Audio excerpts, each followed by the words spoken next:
In this video, we're going to look at the sympathetic versus parasympathetic effects on the nervous system and various organs. We're going to try and deduce why the two divisions cause these particular actions. So when you're looking at the eye, we have parasympathetic effect and we have sympathetic effect. In the parasympathetic effect, this is going to stimulate vasoconstrictor muscles. So when you think about it, in the parasympathetic, this is where you have rest and digest. And you don't need a lot of light coming in through the pupils. Whereas a sympathetic effect, this is going to dilate the pupil muscles or pupillary muscles.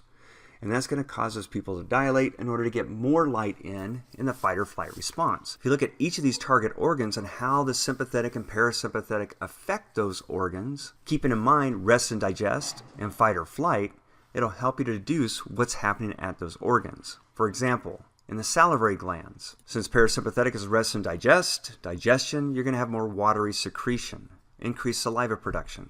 Sympathetic effect, fight or flight, you have a more mucus secretion or less watery, and that's what's going to cause that dry mouth whenever you get nervous and you have a fight or flight going on. Sweat glands, no innervation for parasympathetic, because remember, this is strictly innervated by the sympathetic nervous system, and that's going to stimulate sweating and large amounts of it. But remember, they're cholinergic neurons that are innervating the sweat glands. They're sympathetic neurons that release acetylcholine. Gallbladder is going to stimulate smooth muscles to contract, expel the bile for digestion. Sympathetic inhibits gallbladder smooth muscle contraction. Erector pili, these are the muscles that are hooked to your follicles of your hairs, and they're going to cause the hairs to stand on end when you get nervous, when you have that fight or flight response. Those are what gives you the goosebumps when these erector pili muscles contract. Parasympathetic, there's no innervation on the erector pili, whereas a sympathetic is going to stimulate contraction, and that's going to cause erection of the hairs by contracting the erector pili muscles, and that's going to give you the goosebumps. Cardiac muscle, it's going to decrease heart rate. Sympathetic increases heart rate and force of contraction. Coronary blood vessels, we're going to see parasympathetic is going to constrict it, and sympathetic is actually going to dilate the coronary blood vessels, which makes sense because you want to get more blood flow to the heart via those coronary arteries.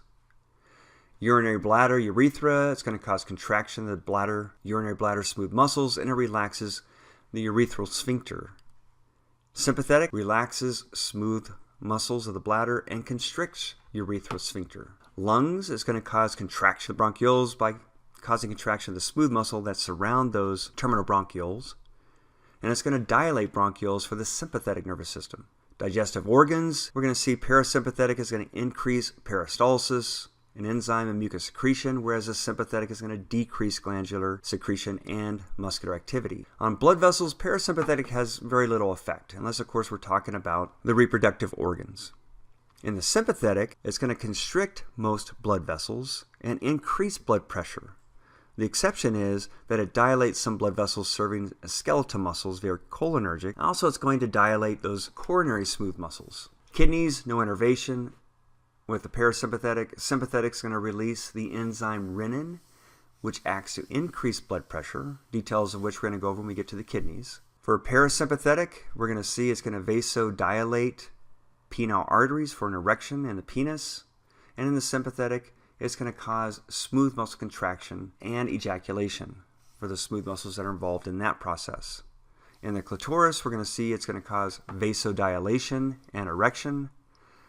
And the sympathetic is going to cause vaginal reverse peristalsis. For mental activity, there's no innervation by the parasympathetic. However, the sympathetic is going to increase mental alertness.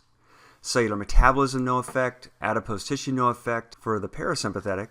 However, in the sympathetic, this is going to increase metabolic rate, and it's going to stimulate fat breakdown, get energy sources out into the blood for that fight or flight response. So as you're going through tables such as this, you just want to keep in mind what the sympathetic does with a fight or flight and what the organ's going to do, and versus a parasympathetic and what its effect is on the organs in rest and digest.